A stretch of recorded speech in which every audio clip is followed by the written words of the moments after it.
মারা গেছে, কাকার ছেলে মারা গেছে, দুইটা দাদা নিচে, দাদা রে ভাই, কাকার ছেলে, দাদার ছেলে। বাবার মাথায় জল ঢালতে গিয়ে প্রাণ গেল 5 জন বলে বোম যাত্রীর। শিবের মাথায় জল ঢালতে যাবার পথেই মর্মান্তিক পথ দুর্ঘটনায় কবলে পড়ে মৃত্যু হলো প্রায় 5 জনের।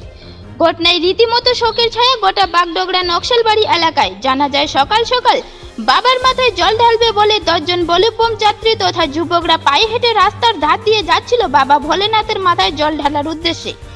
সেই সময় পিছন দিক থেকে আসা একটি স্করপিও গাড়ি দ্রুত গতিতে এসে তাদেরকে একে একে পরপর 10 জনকে ধাক্কা মেরে রাস্তার পাশে নয়নজুলিতে পড়ে যায়।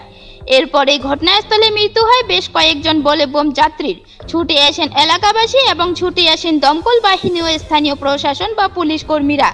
উদ্ধার কাজে ঝাঁপিয়ে পড়েন সকলে। যদিও আহতদের প্রত্যেকের উদ্ধার করে উত্তরবঙ্গ মেডিকেল কলেজ হাসপাতালে পাঠানো হয়। তবে 7 সকালে এমন দুর্ঘটনা কী কারণে ঘটল সম্পূর্ণ ঘটনা তদন্ত শুরু করেছেন পুলিশ।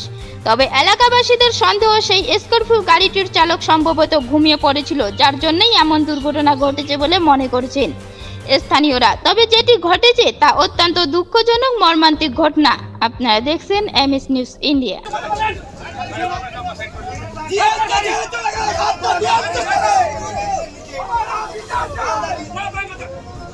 হয়েছিল কাকা, কখন কোথায় যাচ্ছিলেন আপনারা? আমরা যাচ্ছি জঙ্গলি বাবা, হ্যাঁ সবাই লাইন ধরে যাচ্ছি কাঁচা রাস্তায় দিয়ে, যাতে যাতে গাড়িটা ওই স্পিডে ফুল স্পিডে আসবে। আসার পরে আমরা 3 জন কাকু পিছনে ছিলাম।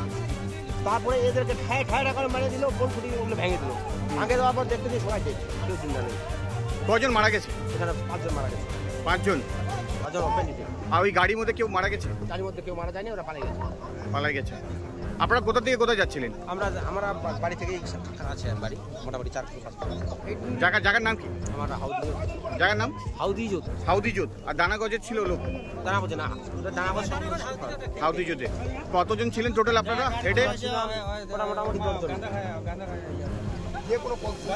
এর মধ্যে কেউ সিভিকও মারা গেছে? একটা সিভিক মারা।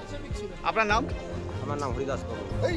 মারা গেছে, কাকার ছেলে মারা গেছে, দুইটা দাদা নিচে, দাদা রে ভাই,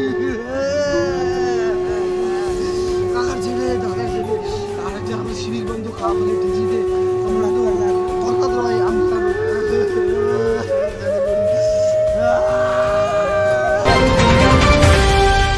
আমাদের চ্যানেলের পক্ষ থেকে সকলকে জানাই আন্তরিক শুভেচ্ছা এবং অভিনন্দন। আমাদের চ্যানেলে প্রতিনিয়ত খবর পেতে আমাদের এমএস নিউজ ইন্ডিয়া চ্যানেলটি সাবস্ক্রাইব এবং ফলো করে পাশে থাকবেন। সুস্থ থাকুন, ভালো থাকুন। এমএস নিউজ ইন্ডিয়া চ্যানেলের পর্দায় চোখ রাখুন। আবার আসতেছি পরের খবরে।